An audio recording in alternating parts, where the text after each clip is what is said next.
Hello friends, स्वागत है आपका आपके अपने YouTube channel chemistry and GK Shashi Sidana पर। साथियों, आज के वीडियो में जो टॉपिक हम डिस्कस कर रहे हैं जनरल साइंस के पार्ट फिजिक्स से, हमारा टॉपिक फोर्स एंड मोशन, जिसमें बल व बल के प्रकार के बारे में हम पहले डिस्कस कर चुके हैं। तो जिन साथियों ने अभी तक वो वीडियो नहीं देखा है तो उसका लिंक मैंने डिस्क्रिप्शन बॉक्स में दिया है, तो वहाँ से आप बल व बल के प्रकार जो है मुख्य प्रकार जो हैं वो आपको बताए गए हैं, तो वहाँ से आप यह वीडियो देख सकते हैं। और आज हम बात करेंगे गति की। गति क्या है, मोशन क्या है। साथियों, यदि अभी तक आपने हमारे YouTube चैनल को सब्सक्राइब नहीं किया है तो सबसे पहले हमारे YouTube चैनल को सब्सक्राइब कर दें और साथ ही साथ बेल आइकन का बटन भी ऑन कर दें, क्योंकि हमारे YouTube चैनल पर आपके कम्पिटिटिव एग्जाम से रिलेटेड वीडियो जो है वो लगातार अपलोड हो रहे हैं। बेल आइकन का बटन ऑन करने के बाद जैसे ही हमारे द्वारा कोई वीडियो अपलोड किया जाता है उसका नोटिफिकेशन जो है वो आपको नोटिफिकेशन बॉक्स में मिल जाएगा। साथियों, आप YouTube पर हमारे चैनल को शशि सिडाना नाम से भी सर्च कर सकते हैं। आप प्लेलिस्ट में जाकर जिस भी कम्पिटिटिव एग्ज़ाम की आप तैयारी कर रहे हैं उससे संबंधित वीडियो जो है वो देख सकते हैं। अब बात कर रहे हैं हम गति की, मोशन की। गति क्या है। मान लो कोई वस्तु पहले इस बिंदु पर थी, वस्तु कह दें चाहे पिंड कह दें चाहे कण कह दें, वस्तु पहले इस बिंदु पर थी।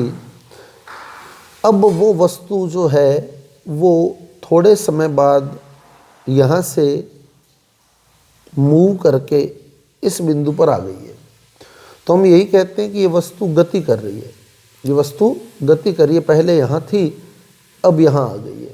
ये वस्तु जो है वो गति कर रही है। यानी गति क्या है, पहले वस्तु की स्थिति यहाँ थी, अब सेकंड पोजीशन पर वस्तु की स्थिति जो है वो यहाँ आ गई है।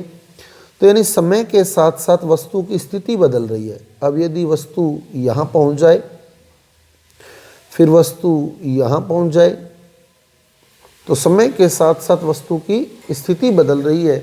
इसी को ही हम गति कहते हैं। तो समय के साथ वस्तु की स्थिति में होने वाला परिवर्तन गति कहलाता है। यानी समय के साथ साथ वस्तु की स्थिति का लगातार बदलना। अब मान लो वस्तु यहाँ से मूव नहीं करे, यहाँ आकर रुक जाए, तो हम कह देंगे वस्तु जो है वो स्थिर हो चुकी है, विराम हो चुकी है। क्लियर। तो गति क्या है, समय के साथ वस्तु की स्थिति में लगातार होने वाला परिवर्तन गति कहलाता है।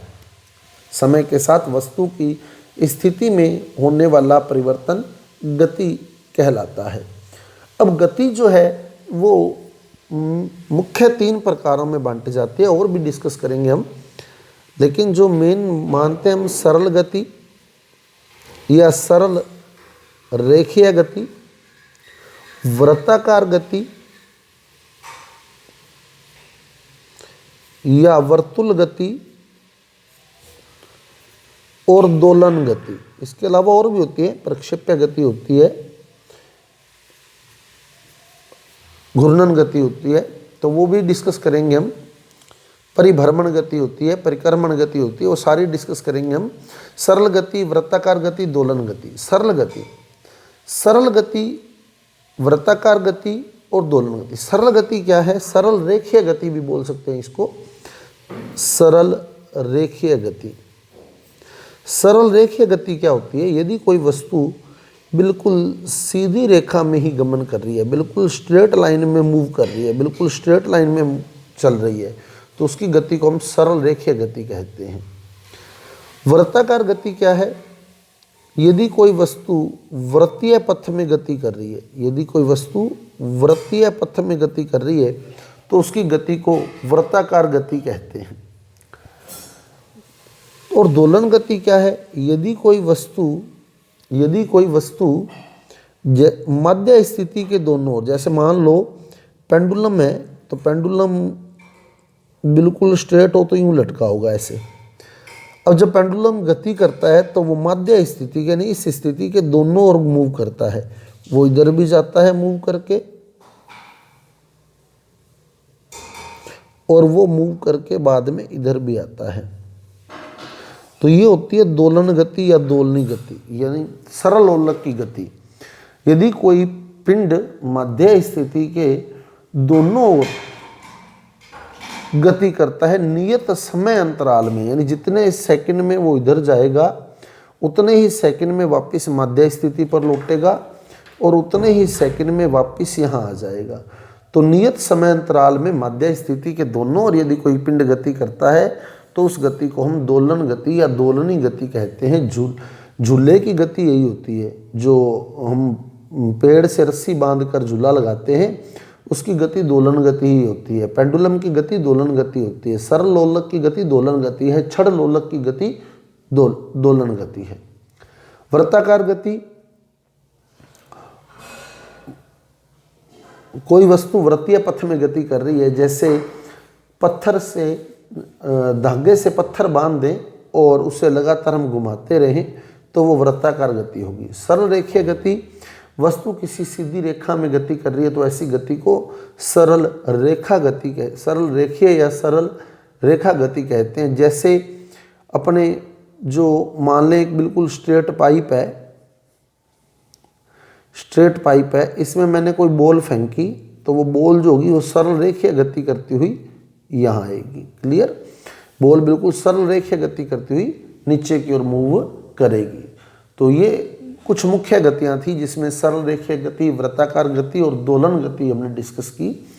इसके अलावा जो मेन चर्चा करेंगे हम लोग वो होगी समान गति और असमान गति की। समान गति और असमान गति, एक तो होती है समान गति और एक होती है असमान गति। समान गति क्या है? देखो, यदि कोई वस्तु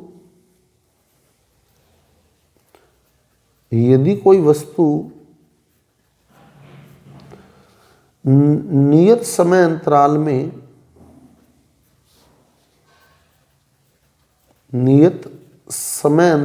में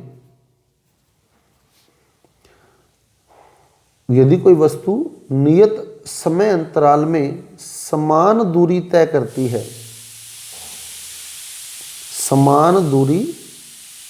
करती है,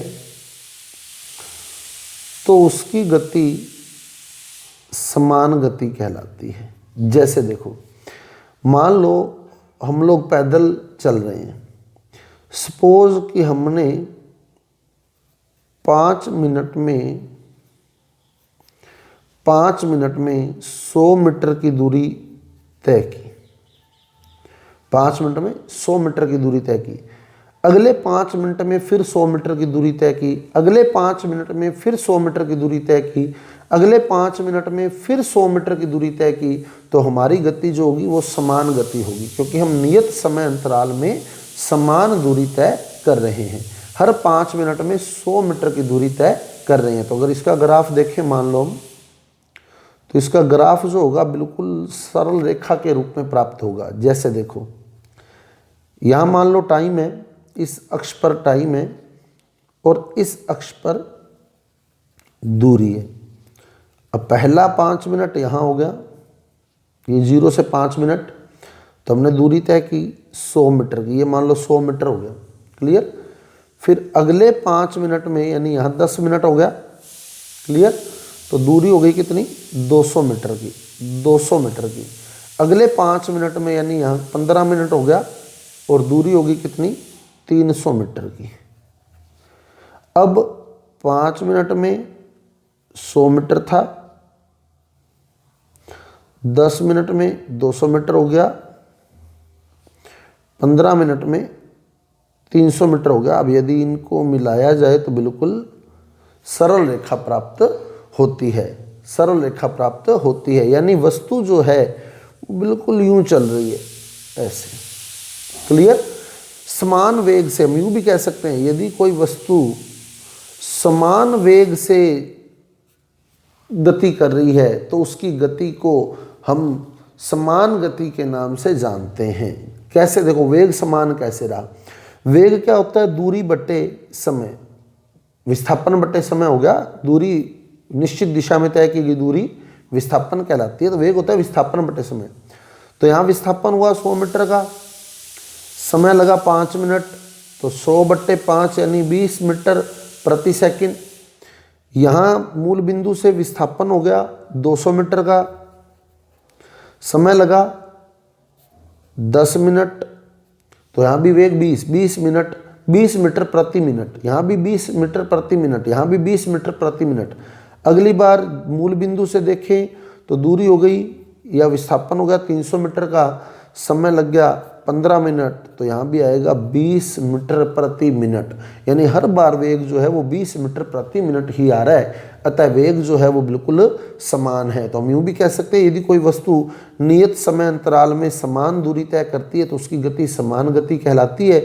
या हम यूँ भी कह सकते हैं यदि कोई वस्तु समान वेग से गतिशील है तो उसकी गति को समान गति कहा जाता है। वहीं यदि नियत समय अंतराल में वस्तु द्वारा तय की गई दूरी बदलती रहे, समय अंतराल नियत रहे पर वस्तु द्वारा तय की गई दूरी बदलती रहे, तो उसकी गति को असमान गति कहेंगे। जैसे मान लो कार चलती है या बस चलती है या ट्रेन चलती है तो वो असमान गति से चलती है।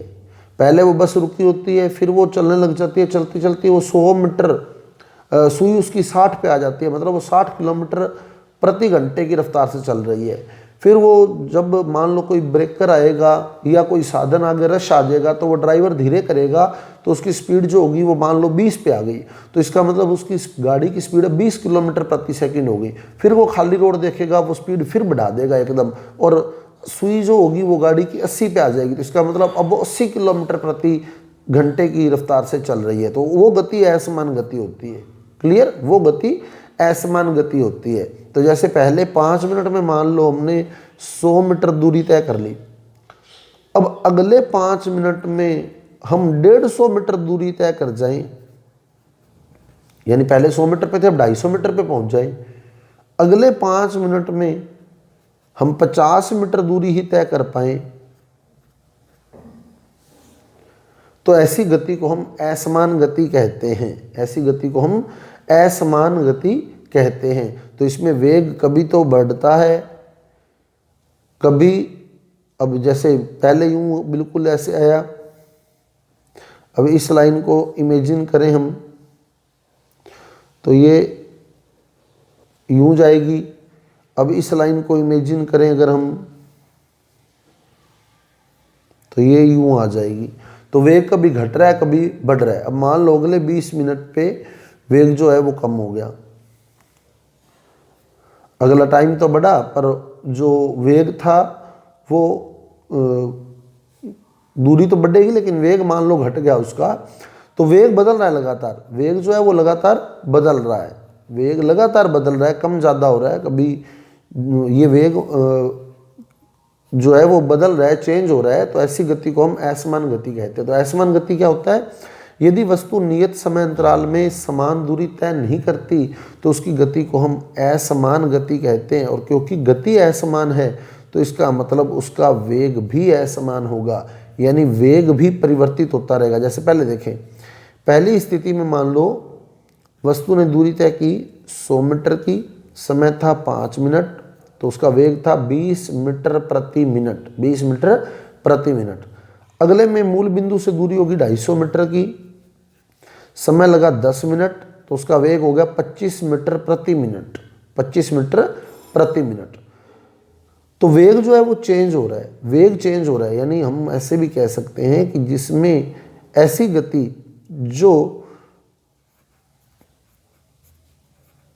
जिसमें वेग परिवर्तित हो रहा है, जिसमें वस्तु का वेग परिवर्तित हो रहा है, यानी यदि वस्तु परिवर्तनशील वेग से गति कर रही है तो ऐसी गति को हम असमान गति कहते हैं। या हम यूँ भी कह सकते हैं कि वस्तु द्वारा नियत समय अंतराल में तय की गई दूरी भिन्न भिन्न होती है तो ऐसी गति को हम असमान गति कहते हैं।